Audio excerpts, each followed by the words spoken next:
Hi guys, welcome to the From the Island podcast. Myself, Sasanka is here, and then I have Shanil with me. And today we have a really interesting guest who's not really our usual guest on this podcast, but someone who's doing an important job, someone who most of the time go very unnoticed, I would say, uh, with the amount of work that she puts into what she does. So she's the founder of Tales of Freedom organization in Sri Lanka, and also she's been a human educator. She has a background in like in communications and peace and conflict resolutions studies as well. So today we have Shilpa Samaratunga with us. Hi, Shilpa. Hi, thank you Hi. for having me here. Of course. Before anything, Shilpa, can you just explain to us, like, what is Tales of Freedom? How and why did you start it?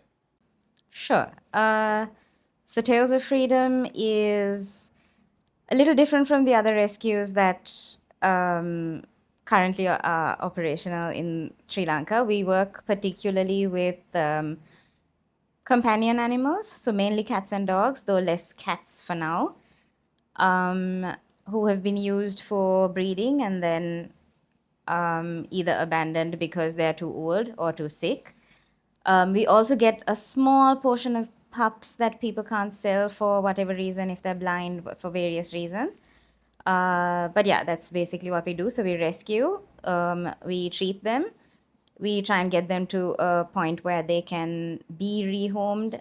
We actually assess that, and if they can be rehomed, we rehome them. So that's kind of what we do that's the core of the work we do. But we also do work a little bit on the advocacy side, where we try and push for laws and regulations that are around breeding, because right now the breeding industry is completely unregulated. So are pet shops. So yeah, we're kind of working on that side of things as well, though that's a little harder and slower than everything else we do. Yeah. How did you get into all of this? Because I mean, looking at your background, you've done so many things. Like I mean, when I was researching like for today, like I saw there were so many.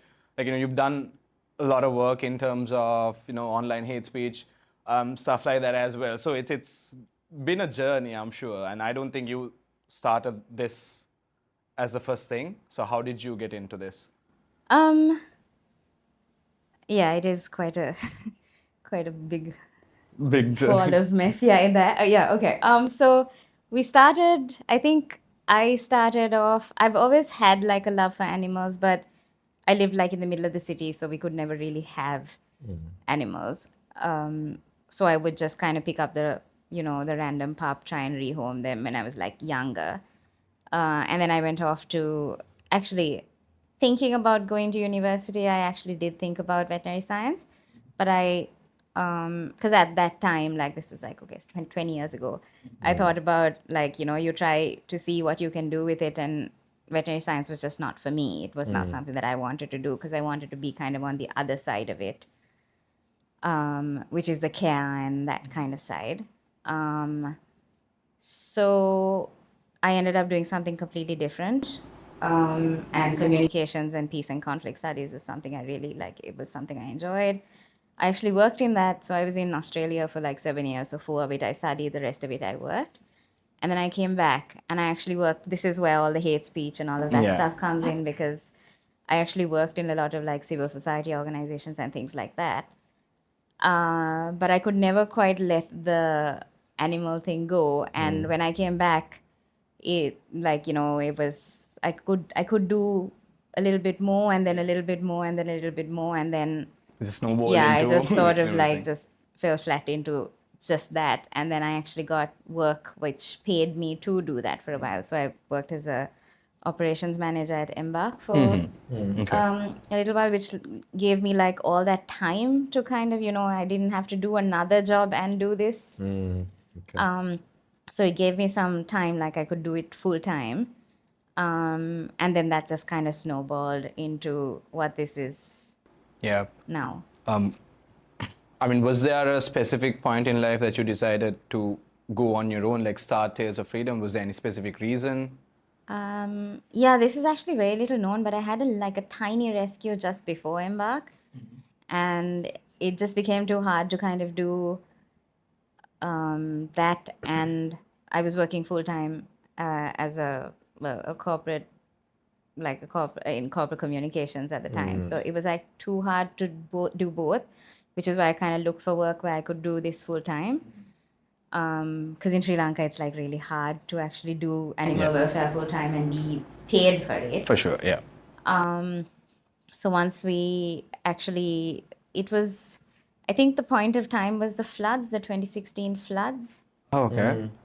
So I was just kind of leaving.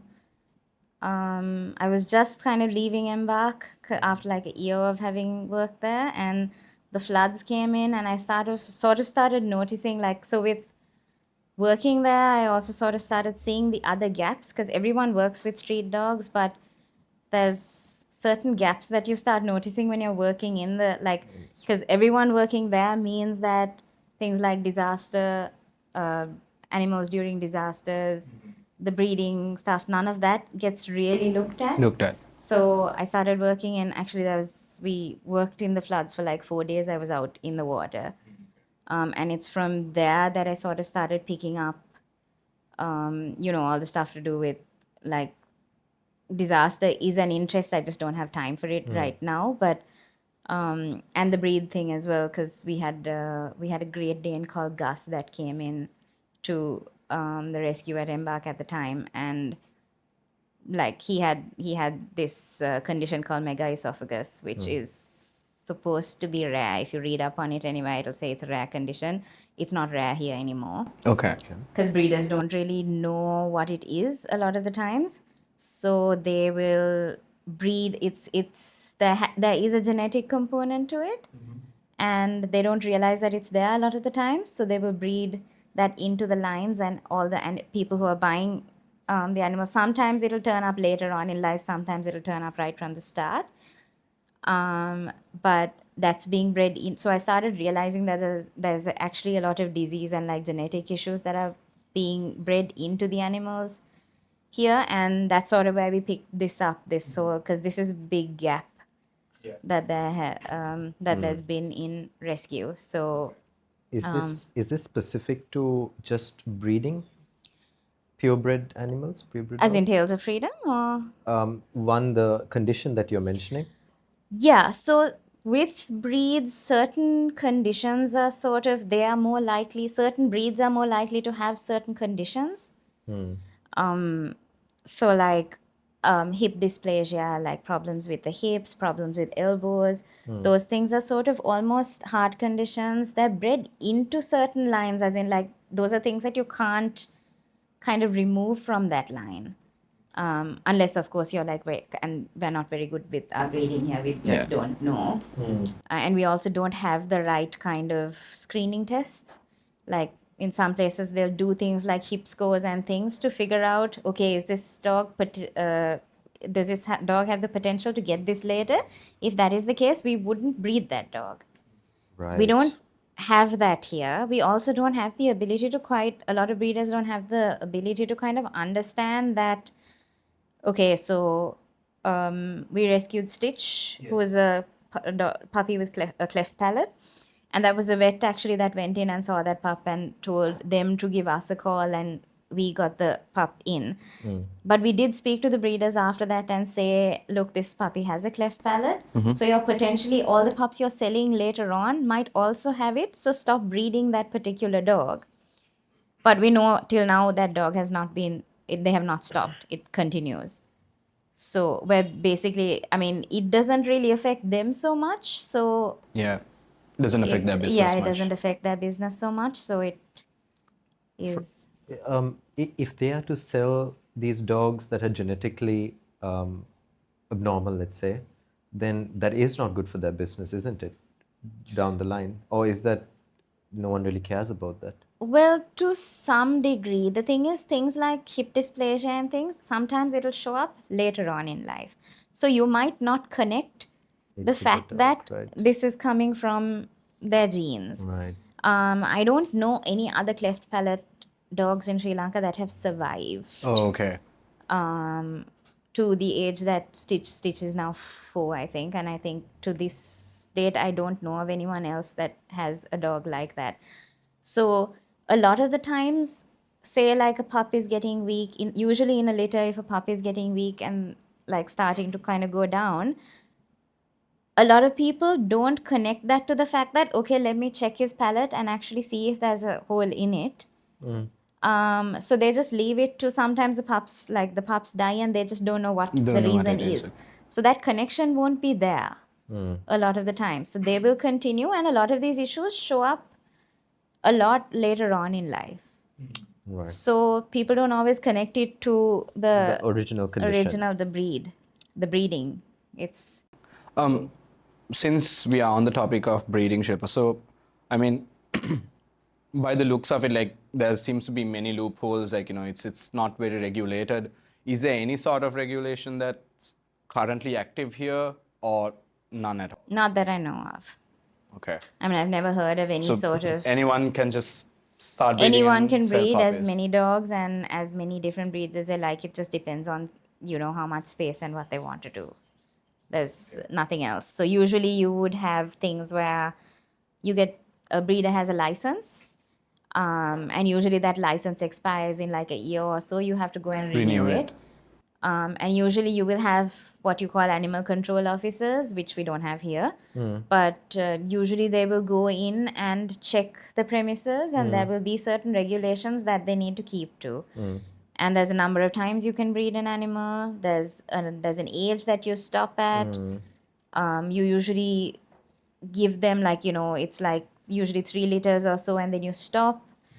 So none of that is really regulated at all here. There's absolutely no regulations. So you can basically do whatever you like as long as you want to, basically.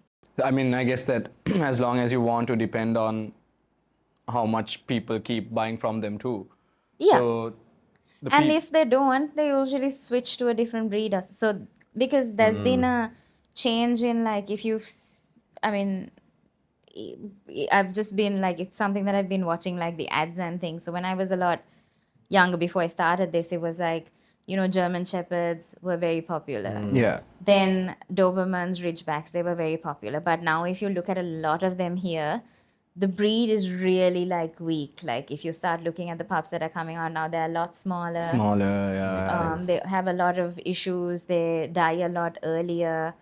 Because then it moved from there to Rottweilers. From Rottweilers, it moved, I think, to American Bullies, yes, I remember From that. the Bullies, it moved to Cane Corsos, and now we're at Doggo Argentinos, I think. So those are kind of people keep moving. Yeah. So I mean, a lot of people, if your German Shepherd breeding isn't working for you, you're just we've known people who've just given dogs up, been I just gave those dogs to my friends, and then and there's a lot of ads where you exchange them.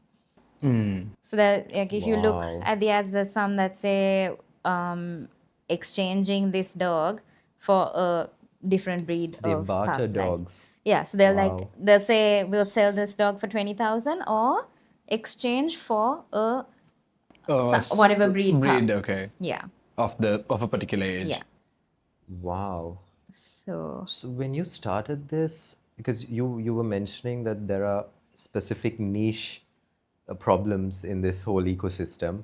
Most people tend to focus on the stray dogs here, and I think those who have spoken to me about Tales of Freedom, some people have obviously mentioned that because you focus on pedigree aspects of dogs, what about the stray? Because that is also a very serious issue. Yeah. So could you speak about why you chose to go down the path of purebred dogs and why this issue is front and center? yeah, absolutely. So it is, I think part of the street dog issue is that it's very visible. And it is as visible, I would say, as the breed problem is invisible. Because breeds generally live in people's. So I always say that there's a bit of a difference in how we rescue, the numbers we can rescue. So if you put us next to a street dog rescue, they will have much larger numbers that are coming in, and sometimes like much worse cases as well. But they're immediately like bad cases. A lot of them are like accidents, like big things like that are just like, immediate, and it just crashes from there.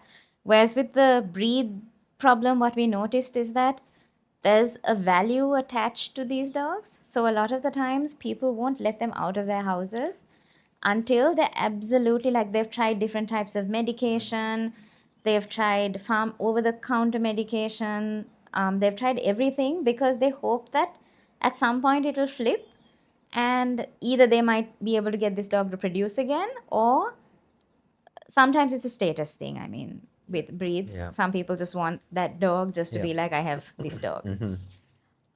So we usually get them when they're completely broken down, which means it's sometimes been months of like that dog got sick, like sometimes 6 7 months ago, and sometimes like they just go down and down and down slowly. So the work we have to do to get that dog back up to a condition where we can rehome them is a lot. Like it takes us a lot longer because you're just basically building that body back up again, and sometimes we can't. But I think that is the thing. It's just that the street dog problem is so visible, and that rescue is kind of different. It's you pick them up, you treat them, and usually if they are, say, because there is a community dog aspect to the street dogs. So sometimes there's no one owner. Sometimes there'll be like 4 5 homes that own that one dog.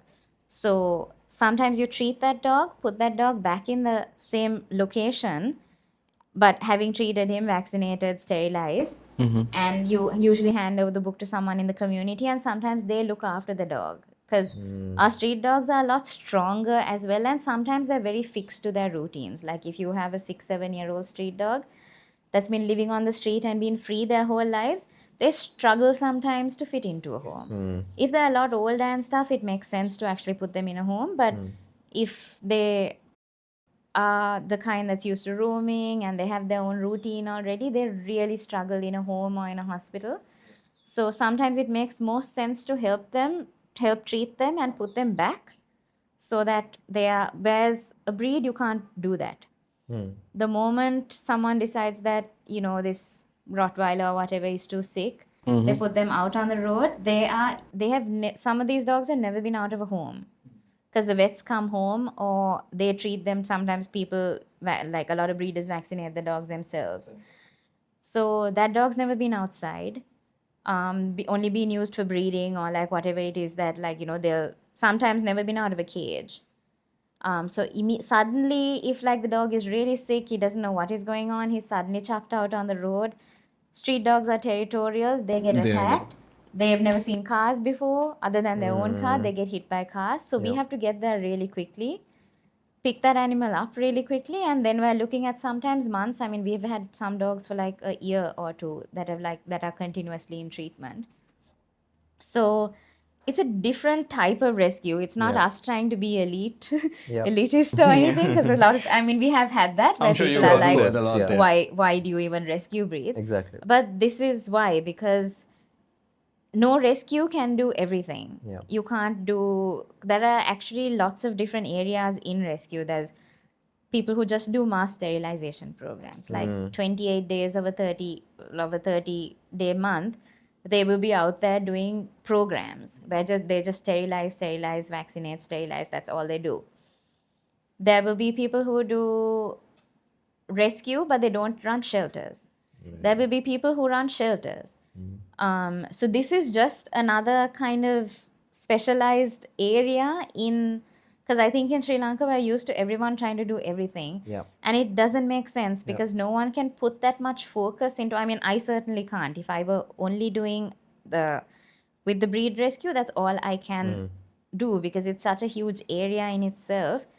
It's too difficult for me to try and go and do, sterilization programs and all kinds of things. It's because you just lose focus and you don't do anything properly then. So it's kind of us just focusing on one issue and trying to change that, because that itself is a battle that's big enough. We don't need to go and do everything else. And it also helps out other rescues, because like say Embark or AWPA or a lot of the other street dog rescues get a breed, most of the time they will call us up and say, hey, we've got this dog. Do you think do you have the space to take them in? It's the same with us. If we get a call for a street dog or a kitten or whatever, we'll talk to one of the other rescues and say, do you have the space to take this cat or dog in and treat them? So we kind of, I think it's not seen by anyone on the outside, but we do work together on those things. And there's a reason for that, because we all understand that we're all kind of trying to work on one area and trying to move forward. So That's very interesting. So this ecosystem that you're talking about, do you find it effective in terms of animal welfare? I mean, it's as effective as, It could be. it's kind of like being in a boat with that's sinking and having one extra person to be able to bail that water out. It's still sort of sinking because we don't have regulations or welfare laws or anything, so the boat is still going down. You But just the have rate a is couple probably of extra slower. people to Yeah. maybe help. So it's kind of it's always a bit of a balance, and like everyone's struggling. No matter which area we're working in, we're all struggling. So without the laws, we're always. I'm not saying that the laws are going to be like a magical solution fix to it. everything. We're not going to suddenly, stop having Breed dogs, the breeders and any everything. issues Yeah. in any way. Yeah. But it'll at least give us. It'll be a little less work for us. Yeah, and in that- it'll help. Yeah. Yeah. Anything institutionalized helps a lot in moving anything Yeah, because for forward. now, I mean, even with whatever organization you work for, if we get a cruelty call, there's very little we can actually do.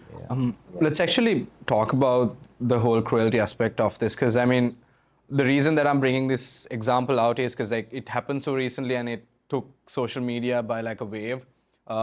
Specifically talking about the case where a dog was like a pup was sent in a box and the pup had passed away. Could you little bit like give a little bit of insight as to what happened and how cruel are we talking about this? Like how cruel it is the situation? What's the reality like? Yeah, that's the reality like? I mean, that situation was really just we had no idea of who had bought the dog or who had sent the dog or anything like that at the start. All we had was, and most of this is social media, right? Someone puts up a post, and we were tagged repeatedly on this post saying, and all the post said was, look, we opened this box and the dog was dead. And that was kind of where that whole thing came up. But we had no idea, like, we had to start kind of patching things back, like, really looking at the box. We didn't have the box. We had to look at the picture of the Picture of the box, box. look at the phone number, match the phone number to a potential ad, and put an entry into the police with all of that information and say, okay, we've given you as much as we can find. You need to kind of go from there. But in terms of the actual, like the case, I mean, that it's that pup just died, like was put in a box from somewhere with a sealed top, and we don't know how or what caused the death, but we're guessing it was, I mean, from I think it came from Point Pedro, so Point Pedro to Colombo.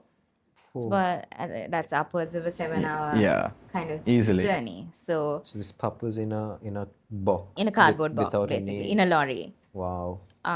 So we don't know at what point, because we don't really know, right? When we figure out our transport, we're looking at, who has, does this van potentially have an AC? That's what we, can the AC get to the back? How much space is there? Can we give, like, even from Kandy to here, we do like 4 or 5 breaks.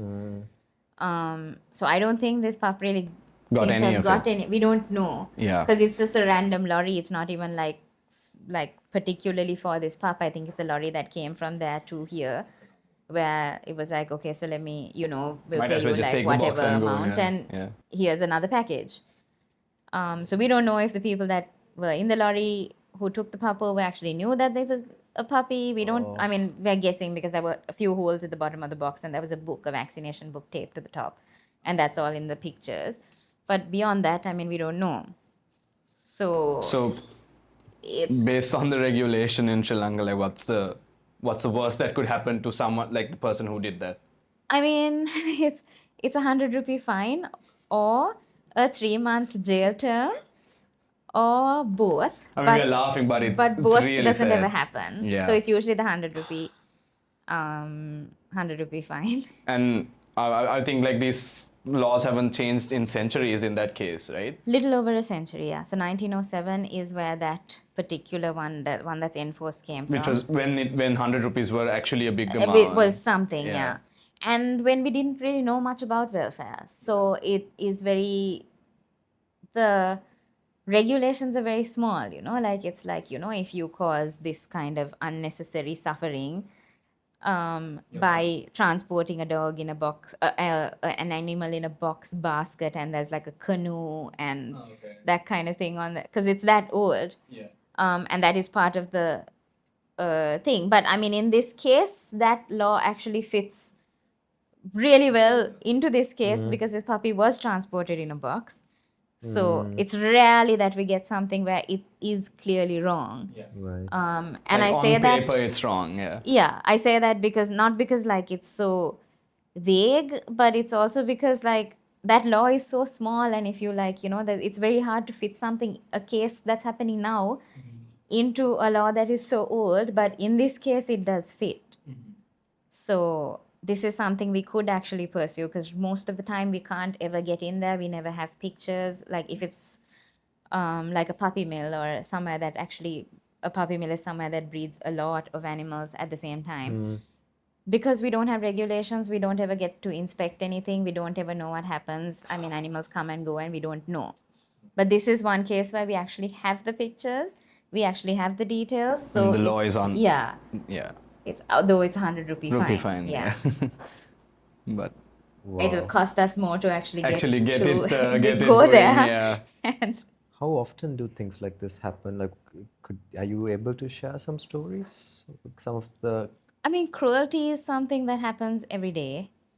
But I also think there's a distinct difference between why we're pushing this and why another rescue would push. Because, I mean, this was cruelty, the puppy in the box. It was a cruelty. It was a situation of cruelty. But there was another case recently of that man who was throwing in Nanoya, I think, through Oh, a yeah, dog, yes. and it went viral. Yeah. Yeah. So that is a case of like, that is a cruelty case. It's a very clear cruelty case. Someone had a video of it. But this man is not potentially throwing dogs over bridges every day. Yeah.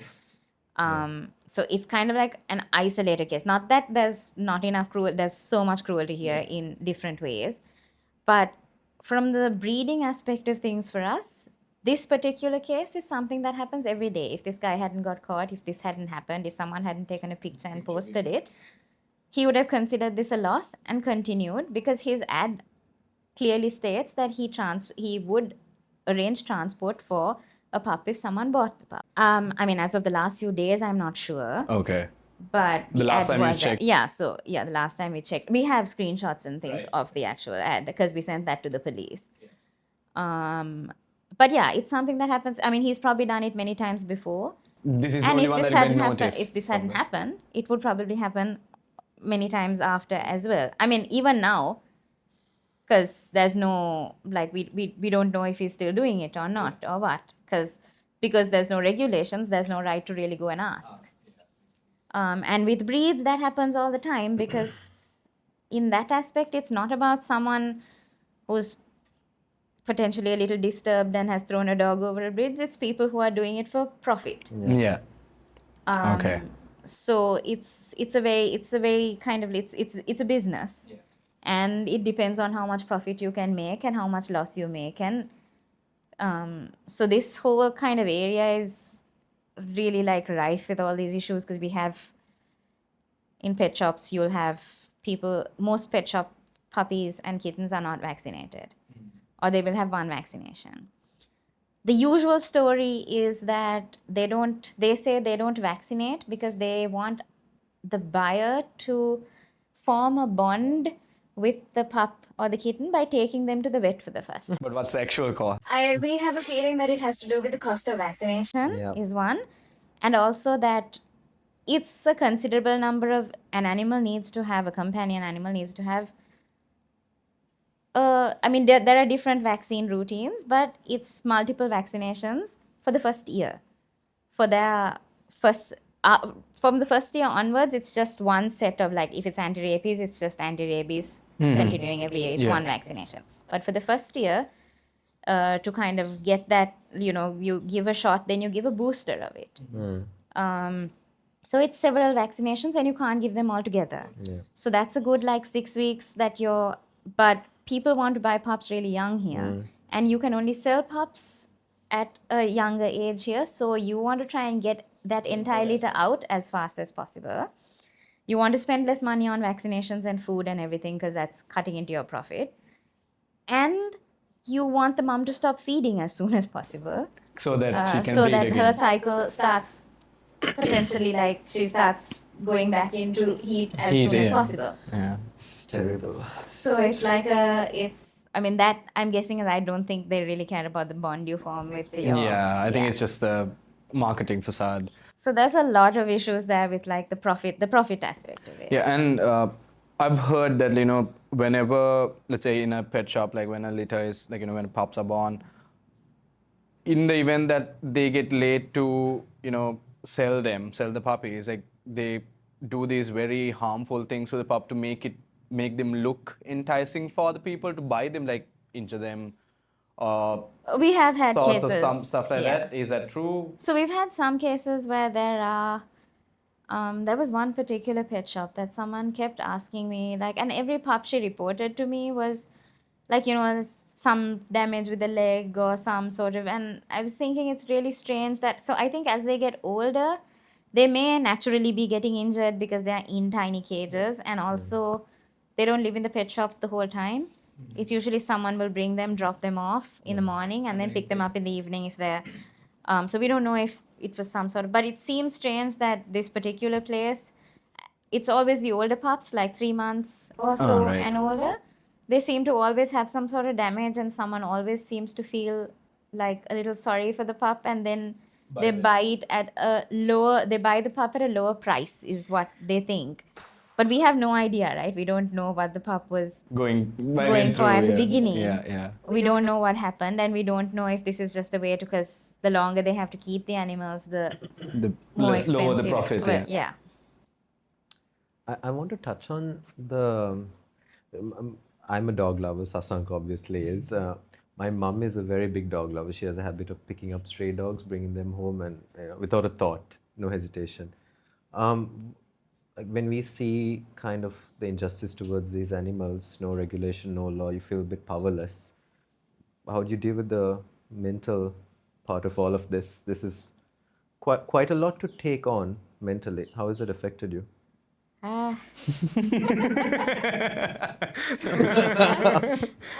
I love how all three of us are just laughing about the question. I mean, honestly, I don't know. I think you just for me, I think it's actually funny that you say this, because I was talking to someone a lot younger who's just trying to kind of start Something like start this. on getting into rescue. And I don't know if I, like, turned it off completely, because I stressed on this mental aspect so much, and I was Okay. like, look, I mean, if you're getting into this, the operational side, the physical aspect of it, that's one side of it. But you have to start building up, like, your barriers from now on, like what you will say yes to, what you will say no to, how you will deal with the fact that you say no, because this isn't just about, You can't say like, yes to every case that comes along also. but and it this- does bother you, right? Yeah. Because you're built, people who get into this are sort of built to want to help. Yeah. And when you can't help, that hurts sometimes more than when you can help. So I think I don't think a lot of us, I don't know about the older rescuers, like there's a few generations here, but the ones who are in the middle, like us, I don't think we have very healthy boundaries. A lot of us don't. And I'm still kind of learning how to set those up, because my rule is I give myself 24 hours to get over something if I have to. Okay. And during that time, I will completely disintegrate and then, but I can't for too long because I have other animals who Exactly. need me as well. But it's, yeah, I think it's a bit of like, it's not, we haven't really been given like very clear, direct tools Yeah. on how, like this is what you need to do to deal with this. So I think it's just something that we kind of build up over time. And figure it out on the go, kind of. Yeah. Yeah. I mean, I don't think because this isn't a very clear field of work Yeah. here especially, but in a lot of other places as well, I don't think the kind of like the depression rates and things are really noticed. Because I think in like veterinary studies and things that it is. And vets are supposed to be some of the like the highest kind of like mental kind of that with therapy and things like that. But I think with this field, it's just so lost that I mean, it does really affect people because we deal with a lot of death. Yeah. We Yeah. deal with a lot of loss, and we get really close to something and lose Yeah. someone, and then you kind of have to go over that cycle over and over again. So you're sort of putting yourself through it. I mean, of course, knowing it is by It is choice. by A choice. lot of the times when I say yes to a rescue, I know that there are a lot of times where we are bringing an animal in to give them a nicer place to die. We Yeah. know that. Yeah. Yeah. Sometimes it's just better than the cage or the garbage dump or wherever they are. It's better It than doesn't mean that we won't try to Do the best for do the- the best we yeah. can with them. So that part is hard, but I mean, someone's got to do it. I mean, yeah. Someone's gotta do it. Someone's got to do it. Someone's got to do it. No, and That's and amazing. it's really appreciative also because I think, I mean, even whenever, like, I mean, I volunteer at Tears of Freedom. Like, I mean, it's not a secret, but a lot of people think it's all just fun to be around because it's a lot of dogs and you just get to pet them. Like, you know, people mostly, like, more often than not, just overlook at this aspect of the job, I would say. So the fact that, like, I mean, to be unnoticed in that way and still carry on the work that you like, that's amazing. But what moves the needle for you? Like, as in, what makes you want to just, you know, every day just wake up, keep going? I understand it, obviously, helping the animals out, but like, I'm pretty sure, like, you have something that, you know, that ticks your mind off. Like, what is that? Is there something for you? I mean, right now it's just that I have to. Some days it is just that. Such an honest answer. Yeah, Amazing. absolutely. I mean, no, because sometimes that's it is true. just Yeah. that, No, I get That, it. that I get makes it. sense. you know, you just keep going. You can't, these are live animals. You can't stop. Like, you can't just stop now. for- yeah. I mean, it is, I mean, we've talked about our staff aspects as well, right? And people are sometimes like, okay, so, you know, but we'll work for like this many days and then we'll take the time off. And I'm there thinking, What time do I not feed, do we not feed the animals for those days? How do we work this out? Yeah. So we have to put, obviously we put like shifts and things into those situations, but it's pretty much a 24/7 thing. Like, I don't get to, even if I'm upset or sad or whatever with a loss or whatever, I don't get to. I'm very grateful because I have, like, my husband is really supportive of things, so he will, in his own way, pick up kind of the slack for me. If, like, you know, there's a morning that I just can't get up, he'll deal with it. I have a couple of staff members who are really good and will kind of, you know, just be like, no, it's okay, we'll manage it. So I have some sort of, I have a team, I have a really great Support team system. that, like, supports things, you know, like, even if it's something small, like getting food out to a dog on the day at a hospital when I can't do it, that really helps. But yeah, I mean, it's some days you can't, because there's some days that I'd like wake up and I'm like, no, I can't do today. But then I get like a call or a message and then I'm like, all right, so I forgot to do this and I forgot to do this and now I Just- need it. yeah, you Because have there to- is a lot of, because it's not just the Yeah. the active aspect of it, right? There's a lot of accounts, there's a lot of Oh, yeah. approvals, there's Admin a lot part of of it, like yeah. registration things, that like papers that we need to work on. There's fundraising, there's checking on communications, making sure that stuff goes out, because we're also potentially dealing with a lot of money that we're handling of other people, so we need to be really careful about that as well. That's something actually I wanted to bring up as well. Like, I mean, it's obviously a big cost to take care of these animals and make sure that everything goes smooth. So how does it work at Tales of Freedom? Like, what helps? Who helps rather?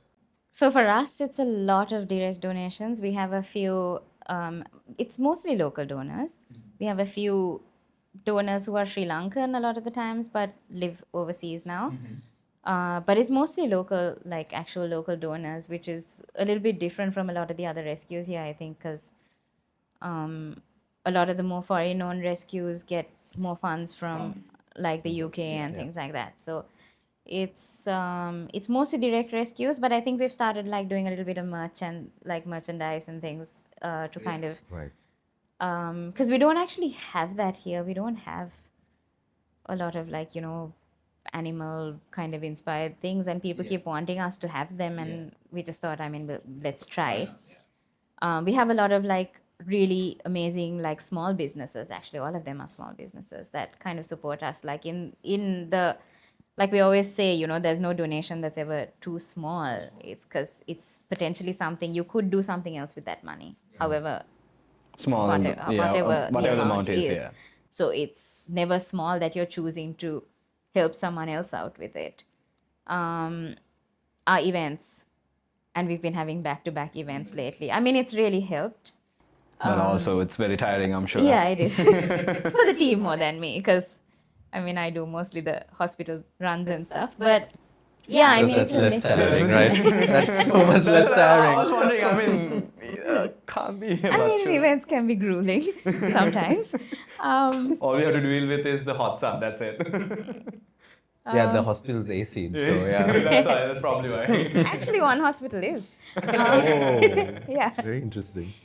But yeah, I mean, donations come in different ways. We do try to access certain grants as well, overseas grants, but because there's very few places we can actually apply to because we're local, like we're properly local, we're registered in Sri Lanka only. A lot of the grants and things are more open to, and competitions and things will be all open to if you're registered in the UK or you're registered in the US. But why is that? I mean, because the money comes from organizations and donors in those countries. It's not really open we don't have that culture here yet. Whereas that is something that's been, like, say, the UK or the US, that's been built up there for so long, where people will have, like, there will be organizations that they're only, like, we work only in breed rescue. Their work will be just to kind of raise funds to give out to other rescues. So you're So saying they will like we have don't have prizes. anything like that in Lanka, is it? Definitely not for animal rescue. But But I mean, I don't even know if it's for other things, but other charities. But we don't have that here. So usually you'll see, like, there's this competition. You tag your favorite rescue this many times, as many times as possible, and the person that gets the most tags gets, like, sometimes it's £1,000, sometimes it's £5,000. It's things like that. That stuff doesn't happen here. right. Okay. So, and those are only open to UK rescues, obviously, because there's like money transfer issues and there's fund transfer issues, there's bank issues, there's a lot of regulations in those countries that govern charities.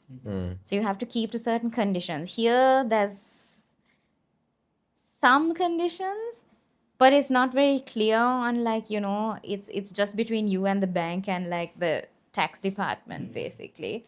There's not much more, like, in terms of transparency and things. Like at Tails now, we actually do publish Accounts. like, our website has our audit reports and all of those, our annual reports and our audit reports, but not everyone has to do that, not publicly. So there's always that question Even of a what are you. charity is not obligated to do so? Not publicly. They probably need to still report to the Authorities. Yeah, because we do get that email once a year that says your audits are due, and then we have to file those. And yeah, that between us and the government, yes. Are you not tax exempt?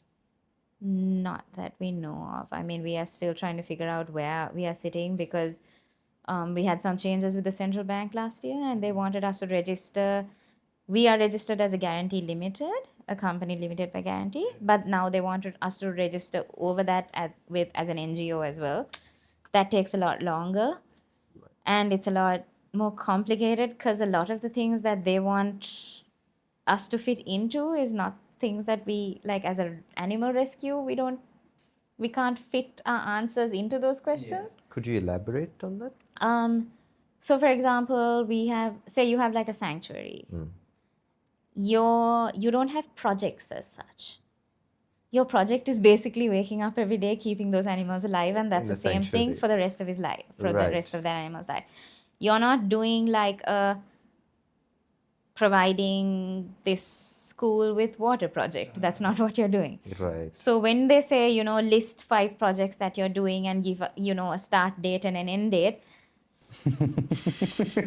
we're kind of like, for as long as Starting today, ending never. someday, yeah.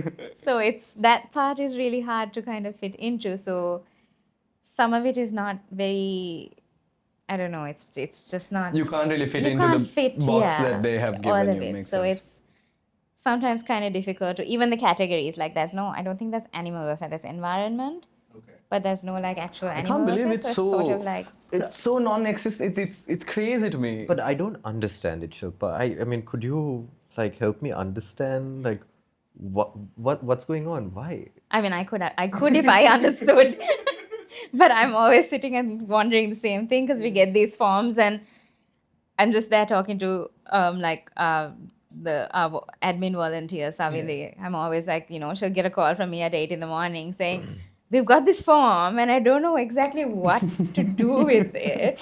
Can you like try to fit what Figure we it out." do into it?" There are very influential people who love animals and like have had political connections, so on and so forth. And like since 1907, that there is no law. I mean, is this something that they just don't prioritize as a state, or what do you think is happening? I guess there's still that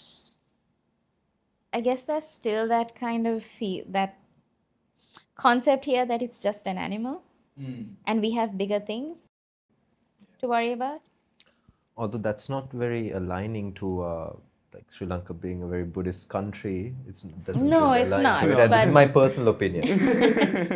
Every time we will usually have, like if you talk about cruelty or you talk about some sort of thing, so there will be someone that says, "Oh, but what about the children? And what about Someone will this always- happening in it's Sri Lanka? There's so many other problems that we have here. Why are you focusing on this animal?" And it's kind of that, and I think in different ways that's still there. Like even people who will donate a lot or whatever, a lot of the times I don't their contribution is usually that donation or that little bit, that thing, that whatever it is they Yes. do, whether it's even if it's millions, Right. that's what they do, that's their contribution to it. Beyond that, putting time and effort, because it is really frustrating. Honestly, like we've sat in police stations for cases for like, sometimes you go in the morning and you like, you pack a picnic basket basically, because that's you're just going to be there for the rest of the day, and different people visit you, come sit with you, and then they go off and someone else comes. Police Yeah. station. But even with registrations, just our registration, it took so long to try and actually get the right fit, because we kept sending things in, and then the lawyer would be like, "No, but now they're asking for something else, and now they're asking." So it's really frustrating. So I can sort of understand as well that if you don't have a lot of time, you can put the money in, or you can help with that particular situation, but you just don't have the bandwidth to continue because we don't have people doing this full time. Because it's, as you said, it's not easy to have a livelihood and Yeah, do because this you full can't time. do your, I work part-time to pay my own bills, but On top of everything yeah, that you do. but It's a I'm messy ball. yes, but I'm very lucky to kind of have something where it's flexible and I can do it at any point of the day, as long as I put in like a few hours in and I make sure everything's running the way it should. It's fine. Like nobody's gonna come and be like, you have to be here at this time or anything like that. So I'm okay, and I've been doing it for 10 years, so that part is okay and it's manageable. But I don't know. If you did it, you're always going to have one side that, however much you put in, it's either going to be you can focus a bit more on your work or you can focus a bit more on this. And I mean, that's why I got to, because I was working full time. And then it just became, I just realized that I'm spending more time. My head was more in rescue than it was in this. And I was like, look, I have to like decide if I'm just going to jump in and do this. And I mean, it's been 10 It's years been and 10 I'm years. It's still here. So, but And I mean, while you were talking about how difficult it was to get get Tears of Freedom registered as well, like the irony is that just one person with a dog can breed and sell puppies, but it's so hard to register something that's actually doing good, which is I think part of that shocking. problem is that we have that whole NGO issue, no matter who you are. Yeah. So there's that understanding that I think we've had people who like said, you know, you have so many dollars coming in, and we're like, I mean, great, show us, Show us, show yeah. us where it is, because we're not so getting many it. dollars coming.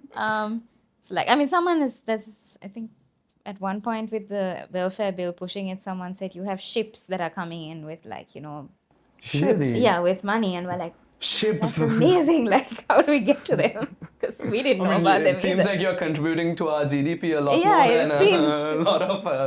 I know, more than most state-owned enterprises. Yeah. Because there's that whole understanding that, like, you know, you're an NGO and you're doing it for the money, and somewhere you're cutting corners. So because of that, we have to be really, really careful with everything Yeah, we do and- as well. And like, Because people are just willing to scrutinize any. yeah, I mean, they small can mishap. take any small thing and kind of blow it out Blow of it out of proportion. So we proportion. always make sure that everything we do is like completely, like, sometimes unnecessarily above board. But because I mean, I think some of the teams sometimes like, but why? Like, why are we doing it this way? Yeah, I Like, why are understand. we just putting so much effort Effort into into like it, this? yeah. And it's like, no, because we can Right. get in so much trouble if we don't. And that's kind of, I mean, because the regulations for those are there, and because we don't really fit into any sort of thing, we can get into more trouble in a sense. When you say you don't fit into anything, you mean you don't fit into the categories that the state has placed Yeah. upon you, right? Yeah. We don't fit properly into anything. We're sort of like, we're there. You're there, but But, like yeah. it could be any. Yeah, It's a little sketchy. it's sketchy. So now, I mean, I think it's just an endless loop of us talking about like fitting into the whole box. But like I want to take the conversation a little bit towards a separate direction, specifically towards all these events and fundraising activities and all of that is happening, right? So I think I believe that there's a big event coming up end of this month for Yes. Tears of Freedom. I think probably one of the biggest events we've had, could be. Possibly, yeah. Possibly. Shall we talk a little Yeah, bit about sure. that? Yeah. So this is the CCC event, which we don't have a name for yet. We call it the activation, Tears of Freedom activation event. I mean, different people call it different things. I think we just know that it's, as long as the words, It's a the letter CCC. CCC Yeah. comes, we know what we're talking about. Yeah. But it is, I think this is the first time that we're not focusing, like we've had a lot of fundraising activities, but this is more towards we really do want to create a lot more awareness on, because the individual rescues that we do are great. I mean, we've had so many different stories, so many people have spoken about different dogs to the point where they actually know some of the dogs that we've rescued, like they'll know them 5 years on. But we do realize that there's a huge gap in just that understanding, like what you talked about, actually, that demand aspect of it. And it is really people that's causing that to happen. Like, I mean, people market. wouldn't be selling pups if There was no one no was market. buying them. Sure. And I think during COVID and during the economic crisis, a lot of people were laid off, so they stayed home. They borrowed their cousin's dog and their uncle's dog and like various things, and they started breeding. So we had a huge increase in Right. Okay. That's interesting. Okay. and with no regulations, there's nothing. That means that if they found enough business to sustain them through that, some of them went into like full-time breeding. If that was the case, there must be enough demand for them to do that work, right? And I think we don't like sometimes even people that donate to us, like sometimes there's that gap in understanding. Like, you always think, okay, maybe, like, I think we've noticed that a lot with people who follow us. I think we have that thing where they think that the pup they buy somehow He's is okay. different. Yeah. Somehow they've like, they're like, no, we went, and we've got this so many times. We went to this family, they were a lovely family. We went and took the pup from them, but their understanding of what every breeder here is pretty much a backyard breeder. Right. It doesn't mean a backyard breeder is not some person that's hanging out in like their garage and like it's like this grimy scary person. That it can very much be a really nice family with kids and whatever, but they will, the profit aspect is there, and more than that, with a backyard breeder, they don't know what they're doing. um they will do so many things that are detrimental to the health and the welfare of the animal without really knowing it. And people will go and buy assuming that is, it's a nice family, so we'll buy. They probably don't do Yeah, and anything so we better. haven't supported a business, we haven't, but they don't get that. And a lot of backyard breeders also give to pet shops and things. You just don't see that connection, because the pet shop is not somehow magically getting animals from like somewhere. It's not them that's breeding, because they don't have the time to do all of that. It's other people that are putting pups and kittens into those shops. And some of those are coming from families for sure. So I think those things, people don't ever connect those things, and they don't have the time to really think about Yeah. that Yeah. aspect of it. So I think this event that we're doing is more to kind of connect those dots for people, and kind of Yeah. ask those questions of, yes, you felt really sorry for that puppy in the pet shop and you bought that puppy. Do you know what you've supported? Yeah. You think about what you've supported, and you also realize that, potentially this same person is now going to maybe bring 2 more pups the next day, put him in the same cage, and then what you're going to do. Or people who breed and say, okay, we'll breed this litter and then we'll give them to the loveliest homes, we'll control all of that. We know it doesn't work out that way, because you are responsible for what you've bred. You've given them out to a home. You can't possibly say someone has 12, like your dog has 12 pups. They go into homes. At least 5 of those homes are going to be like, we had an emergency, we had some sort of issue, we gave this pup to a friend we know. Most of the dogs that come into rescue with us are ones who have got their dogs from other people, and then like they've had an emergency, they've had people migrating, and they don't know what to do with this animal. Like after some time, there's sickness, there's issues, they don't know what to do. So potentially, if you have bred and given animals to people like that, and those animals end up in rescue, I think in some way you're responsible for that. Oh, 100%. Of course. 100%. Yeah. This is So- something we should teach children Yeah. in school, to take responsibility of animals. Do you think that that would be part of a solution to bring this sort of education towards children to love animals? Do you think that would help society as a whole? Because my next question to you is, what do you think your solution is to any of this? Okay. So we do actually do a lot of school programs, and it is really interesting to kind of see. I feel like they shift faster from one kind of thinking to another, because yeah, and they're just not. They don't have so many. They don't justify things as much.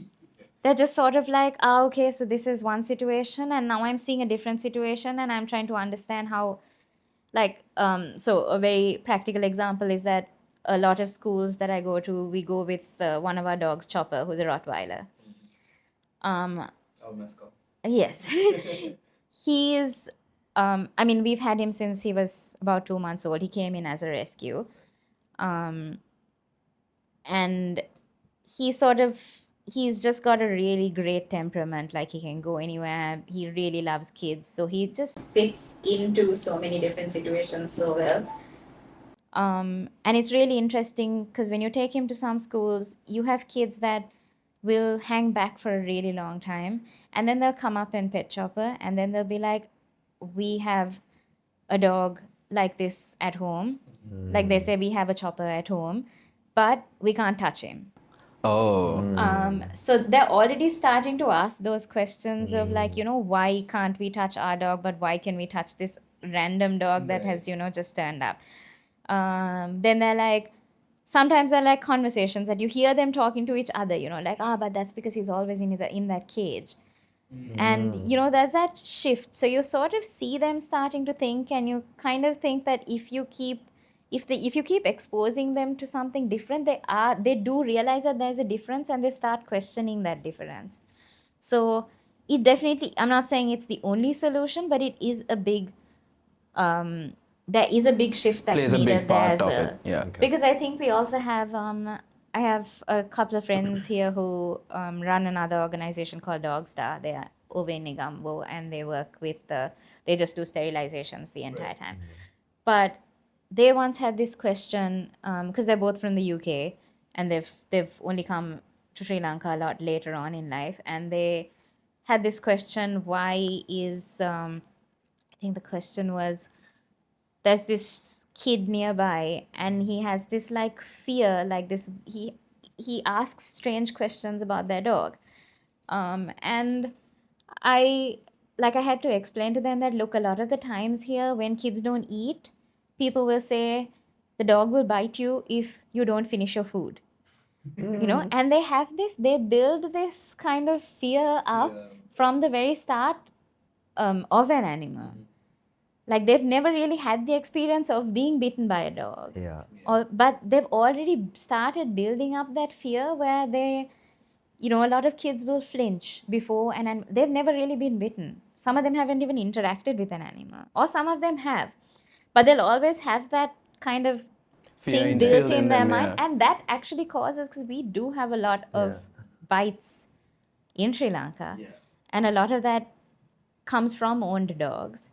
And that a lot of that comes from the fact that people don't know from a young age, they're not taught how to interact with an animal. Yeah. Because it's all about body language, right? Yeah, They're not going yeah. to talk to you and tell you this and It's that. not like they're gonna understand. Yeah. So if your body language is wrong, if you don't know how to read their body language, you're always going to have this problem. And we talk, forget welfare and all of that side of things. Rabies is still quite a large issue here. And a big part of that is bites from owned animals.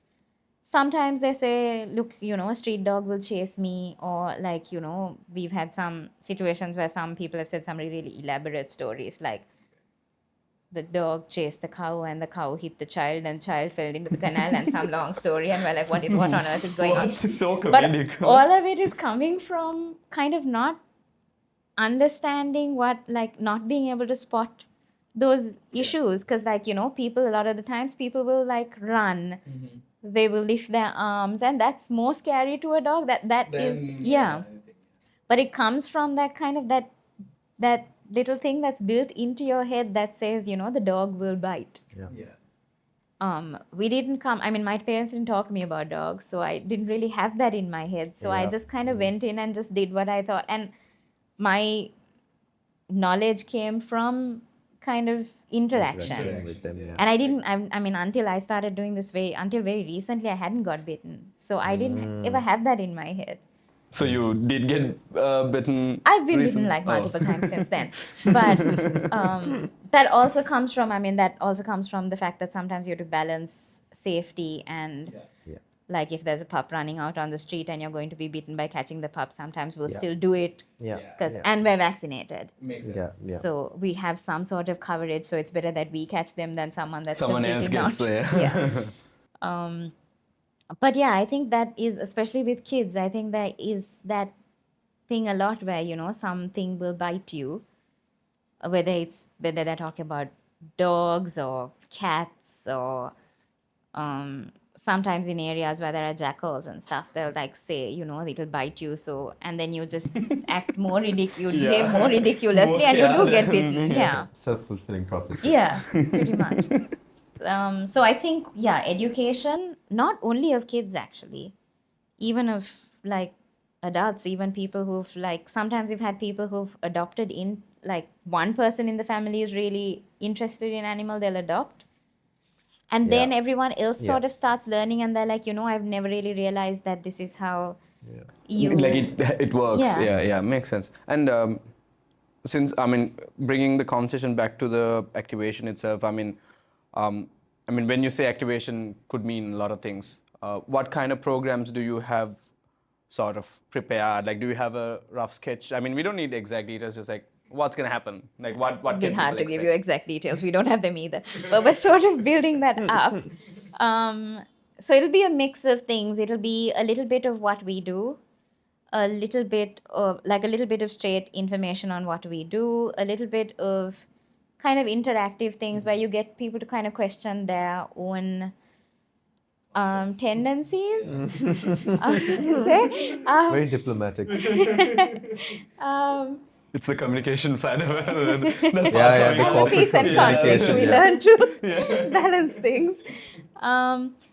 We will have a kids section the entire time running through the it's a 2-day activation. It'll be on the 27th and 28th, I think. Okay. And over those two days, we'll have we'll have a kids section that's running the entire time. So there'll be like little bits of drawing and conversations and things that we can have with kids at any given time. We will have a few of our transformations and things, because a lot of the times the question we still get is, why do you have to rescue breeds? Yeah. Don't they all live happily in homes somewhere? Yeah. And we kind of have to say, no, I mean, the conditions that we get some of these dogs in are like absolutely horrific. And sometimes it's through those stories that we are able to break some of those Like things that people ideas, have in yeah. their minds. Like, I mean, this was something we didn't know when we got into rescue, but mortine and things are things that people actually spray on rashes and like wounds. What? Because it stops worms, right? It stops maggots. So that's what they think. The But they reasoning don't realize behind that the this- poisoning is, and it's not once. We've had it multiple times. But it's through these stories that we can kind of, because we're not making these things, it's not like we're coming up with something where it's not like this is something that might happen. It's something that has happened multiple times. Yeah. And people genuinely, like, they actually don't know. They think that they've helped, but they've like caused like serious kidney failure. The wound is not the problem at the end, like it's something else.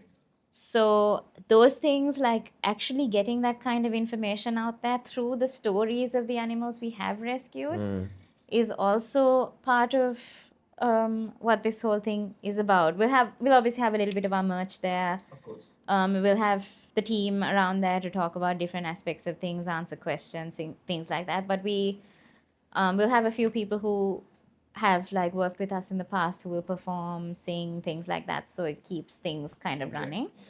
But yeah, it's all about kind of raising that awareness. And this month, actually, September is Puppy Mill Awareness Month. Right. So it's a good month to actually Have the kind of event have going this on. in. But we just want to, everything will go out in all 3 languages, because that's really important. That's amazing. And I mean, we hope we can do it at this point where sort of No, you'll figure plodding it out. along. Yeah, we'll figure it out. Yeah. If you need volunteers, But- guys, yes, please please. volunteer. But yeah, CCC has been really nice about giving us that space and just being like, you do what you need to for this. Is there a specific time. date and time? I'm the worst person to ask because I don't Okay, have okay. details in my head, Yeah. but I believe it's 28th? 27th, 28th. 27, 28. From 11 a.m. We'll put a link Yeah. down below Yeah. anyways. From like, and we'll go until about 7, 8 at night. Yes, 11 a.m. to 7 a.m. Yeah. at night, I think. But I think we have like, it's like 10 to 10 that we're actually fully going to be. Yeah. So I think by about 9 we'll close down because we need to wrap up. But yeah, it'd be it'd be a full day of things. Okay. Just to those who are watching, like you'll have a lot of animal lovers watching this, obviously. So those who kind of want to get into this, what's your message to them? Into rescue or To animal welfare, rescue, whatever niche it may be within that ecosystem, but animal welfare in general. I think I'd say that things are changing from what it used to be. How so? In the sense that, I mean, not to kind of go on about the whole animal welfare used to be something that a lot of people say women from Colombo 7 that have nothing better to do with their lives do. I've never heard of that, but Oh, but interesting. it's something we hear all the time. Okay. It doesn't help because a lot of us are from Colombo 7 at least, and women. It's now there's a lot of different types of rescuers here. But I think that in terms of the actual field, we need more people who. There's a lot of theory now that goes in with this. It's not just about going and feeding an animal on the street. If you're actually getting into this, there's a lot of courses that are offered. There's a lot of kind of knowledge that needs to be picked up. And because it's also about like there's another aspect to it. You're handling a lot of money that belongs to other Yeah. people. You need to learn how to use it in the most effective way. You need to understand a little bit of the science side of things as well. What chemicals are you using? How do you decide what kind of, because a vet can give you a treatment plan, but they can't control where you keep the animal, what you do, how, if you decide to take that on or not, that advice on or not. So all of those things are decisions you make as a person that handles rescue. So there's a lot of knowledge that needs to be picked up, and we don't know all of it even after doing this for 10 years and doing it full time. I'm still doing courses and things to learn, because things update, things keep changing. Yeah. Like even what we considered welfare before, those kind of conditions are changing as time goes by. You learn new things. There's a lot more stuff that's going into rescue overseas, like universities picking up certain things on how to push laws, how to work with animals, how to even medical conditions. So it's really important that you're ready to kind of pick those things up and take it a little bit more seriously, because it's no longer a hobby. Yeah. I know it used to be at one point something that you did if you had, because obviously it's not something you get paid for here. Yeah. We should change that, but that's a whole other conversation. But before, like say even 10, 20 years ago, it's something that you did because you genuinely loved animals and you did what you could in the capacity that you could. But with how things are now, I think that's changing, because you're handling a lot more funds, you're handling a lot more serious kind of cases. There's just a lot more to Moving it. parts. Yeah. And I think if you're getting into it, you need to be ready to kind of pick all of that stuff up, or you're not really doing justice to what you want to be doing. Like you're not really, welfare is something that sometimes rescuers can be people that actually cause harm Yeah. Okay. without really realizing. I mean, we have so many situations of hoarding. There are those things as well that come, because there are things that rescuing one animal can be really fulfilling. But when you pick up a second and a third and then 10 and then 20 and then you suddenly have 50 animals in your house, that's no longer welfare. And you have to kind of balance all those things out, because it's not just about feeding animals. I know in Sri Lanka we have this thing where it's like, oh, this person has like 50 animals in their house and they're really struggling to they don't have a job, they are not able to feed them. They're like, there's a way to do it. I'm not saying that raising funds is a bad thing, but you need to do it in the right A way. systematic manner. Yeah, and you need to provide the right kind of welfare to the animals you have. Because you can't take them in and then let And them. yeah, because then you're all suffer, in like that, yeah. both that sinking, Yeah. basically. So yeah, I mean, if you're getting into it, I think my message would be to take it more seriously than you have, because it's no longer a hobby.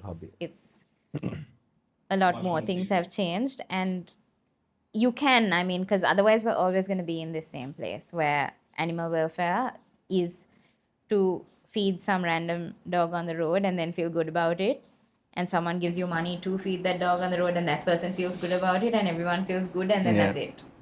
Right. Yeah. Yeah. Yeah. But that's not where it is That's not what it anymore. is Doesn't anymore. end Yeah. there. Yeah. I know a lot of people, Shilpa, who really they love animals, but then they see something and then they break down and they say, "I'm sorry, it's too much for me to bear. I want to do something, I want to help them, but I can't witness what's going on." Do you have a solution to something like that? Have you gotten desensitized from when you initially started? To some level, yes, I'd say. I mean, I'm less shocked, Yeah. let's say. Yeah. And I'm able to kind of, so initially when we got cases, sometimes it would take me like hours to days to be like, I don't know what to, I mean, yes, get them into hospital, but then the hospital starts calling and saying, okay, should we do this? This is the next line of this thing. Do you want to go forward with that? What do you think we should do? And, there'd be times where you'd like freeze and you're like, I mean, I don't know. Now I'm able to kind of put that aside and very quickly step into, okay, this is what we do next. We need to organize food. We need to organize this. We need to make sure these things happen. So I don't know if that's really desensitization. It's more that I'm You've able to gotten kind of pack it used to away it, yeah. and deal with the problem. But yeah, I mean, it's not, there are times where, like, you have, like I said, losses and things, and it's sort of, you do go to pieces. But I go into this knowing that that is a very real possibility. And like what I think an aspect of this that we didn't really touch on is the fact that Tales of Freedom rescues we treat and we rehome. But there are certain animals that we can't rehome. Either they are long-term management problems, like say a normal person that has a normal life and like a normal job and things like that. They're not going to be able to deal with a case like Vader, for example. He needs his bandages done every day. So, and he doesn't allow he doesn't allow everyone to do it because he has so much trauma from Vader is a dog. I mean, I don't really want to like traumatize everyone with his story, but he basically needs both his legs bandaged to be able to move. Because I create he has a prosthetic on one and you create another leg for him. So he can't get up and move or do anything if you don't do that. And if he has too much trauma to allow everyone to do it, he's like, he goes to pieces if you get too close. He did, at least in the first year that he was with us. So there was no choice for me. I couldn't keep him at the hospital long term because I was visiting the hospital every day. So I was spending more time More in time the in the hospital. hospital than And we couldn't afford to keep him in the hospital every day because really that's funds that could go to another animal that needed it because he was in critical care, and then he just continued to stay there. So we brought him home and I managed that. But it's not always, it's not possible for everyone to kind of do that every not, day. yeah. So we have animals like that at home, and I have what? I have You've lost 21 count. dogs, 22 cats now. 43 animals. We're down from 60, so I'm pretty happy. Wow. Was that by like your choice or? No, we actually rehomed. There were a few that actually sort of, some of them obviously passed away, and I'll explain to you why. But some of them, once they came into the house and they were with us for a few months, they like recalibrated and they were able to actually go into a home. Right. So some of them were rehomed and they're like okay now. Okay. Do you keep a track of where they get rehomed to? The team does. Okay. So we usually get ID copies, Okay. numbers, names, addresses, pictures, and like we split the team up. So a few people handle like a certain section of them. So there will be like, we'll give random calls. We'll So do you do random, checkups afterwards as well. Nice. for their lifetime. Oh, okay. Amazing.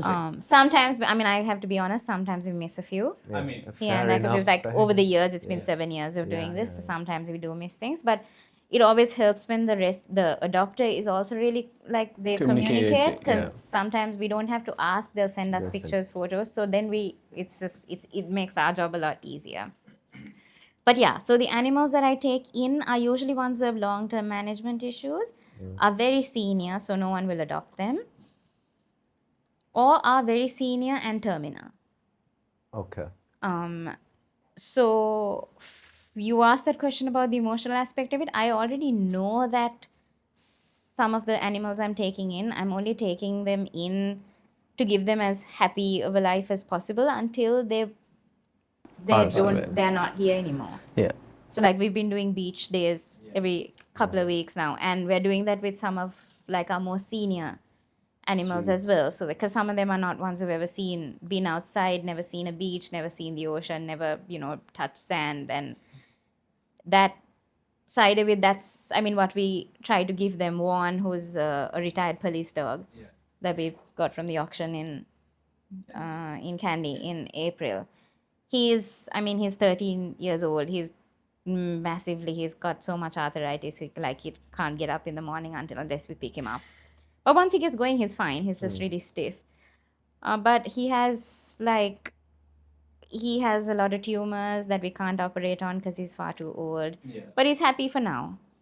He's eating, he's happy for now. He goes out, he wags his tail, he goes on for long walks. Once he's actually started walking, he's good.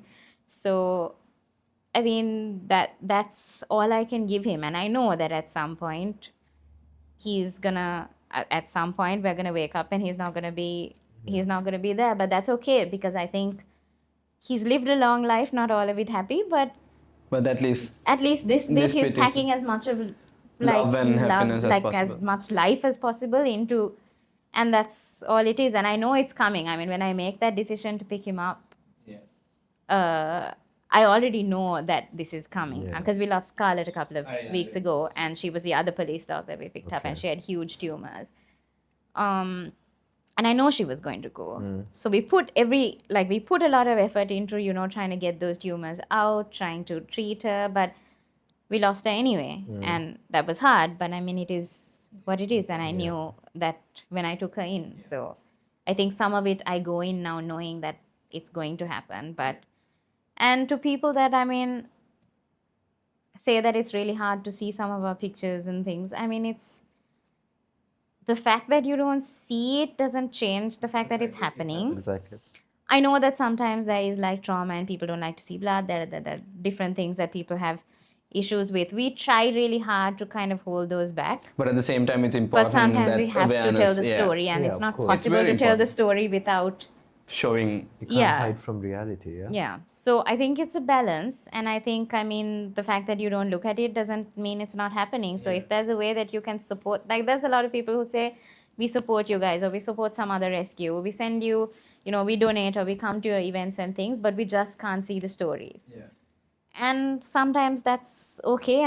There's not, we do it, so not everyone Everyone else has to do it, It's something, even with the team, I think there's certain parts of the team that don't go into hospital and things because they don't, and that's something I shield them from as well. I don't always let the team come in at the point of rescue. Right. Because sometimes it's too much. Right. So I think it's just something you learn to Deal balance, with and you decide where your Everything where is, your limits are. Is there a do you have? This could be a very stupid question. You might not have an answer for this, but do you have an ideal state where you would want everything to be at? Do you have if I ever to ask what's the goal behind all of this that you do? Because I'm sure you must have some bigger ideation, bigger picture, right? It's a rolling ball, I think. I don't think you ever have one. There's no, the law comes in and everything's great. It's not going to be that way. It just means that we will have some sort of tool as opposed to not having anything right now to, even if, because we don't have an ideal society. And all of these things come with that ideal society. It's a lot to do with, working with living things, people. We work actually more with people, I think, than we do with animals, and that's the harder part of the work. Dealing with people it's from why people surrender animals to people who adopt to all of that. Dealing with everyone's issues it's not easy at all. No, it's not. And that ideal state, I don't think ever will come in. It's just sort of, you just keep moving from if we get some regulations in, great, we can work with that. But I think for Tales of Freedom, I think we've been having this conversation this week, especially because we've been dealing with this whole box puppy situation. And I think what we've been saying continuously is that if Tales of Freedom does one thing, and that's to bring in breeding regulations and licensing, then I think we've done, I'd be Right. happy. I mean, you've changed something that hasn't been there for like Over 100 years. Yeah, I mean, yeah. it's something, or ever. Oh, ever, really. to be honest. I mean, there Yeah, was Because nothing. there's there no was no Sri regulations Lanka, even yeah, in that yeah. law. Yeah, because back then there wasn't this whole Issue breeding of it issue. being, Yeah. So, I mean, because like the rescues and all are great, but this means that we get a blanket thing where it's not that none of this will happen, but we'll at least have something that says, it will be a deterrent for some people, and it will be a reason why some people get stopped doing, but we can at least do something. If someone says there's a puppy mill here, we can actually go, because right now we know locations, Yeah, but we you know can't really names, do. we know people, but we can't walk into someone's yard and be like, whatever they're doing, we can't be like, this is wrong. Because if it's not to do with people, if it's to do with animals, there's no real. So if we can bring that in, then I think we've done like more than we ever hoped Have to a do. hope for, yeah, Yeah. 100%. And And I that's mean, as far as I can see right now, because I don't know what other problems are going to come in, because this sort of just rules. yeah, Yes. yeah. It could be a new something else. Yeah, going because I on. mean, like 10 years ago, this breeding thing wasn't such a big issue. Yeah. So we never thought that we would need an actual breed rescue. In 10 years from now, I don't know what we will need then, because this kind of rules as it goes. But for now, from what I see, if we can get these regulations in and an animal welfare bill in, which is totally for with all animals, then that'd be great. Yeah. Amazing. Amazing. Thank you so much for coming in and to just hear what you've done for the animals, and it's just amazing. I don't think any of us would even ever think about the things that we just spoke about today. Like, I mean, yeah, it's fun to work with dogs, sure, but like the things that go unnoticed, the mental strain and the physical strain and everything else that you spoke about, and to actually carry on with it with all the criticism that you are getting, it's amazing. I think it's Absolutely. really appreciated. I don't think it's appreciated enough, to be honest. Definitely not. But it's amazing, and we are very lucky to have you here and have you on the podcast as well as a guest. And to the public, like whoever's going to be watching, you know, if you have ever thought of buying a dog, I mean, that's how the culture works in Sri Lanka. However, even you already have a dog that at your home. One thing that you could do is come to CCC whenever it's happening. I think it's 27th and 28th, as Shilpa mentioned. Get information. Get all the knowledge, whatever that's available. Because with all of these opportunities, and if you're still choosing to look the other way, it's just pure ignorance. And as responsible adults in a society, I think it's everyone's responsibility to make an effort and understand all of these things. So everyone's encouraged, and if you would love to get in touch with Shilpa or the organization and help them out, we will have all the links mentioned on the description. Just do whatever you can, help however you can, because that would, I'm sure, amount to a great deal. So again, thank you so much.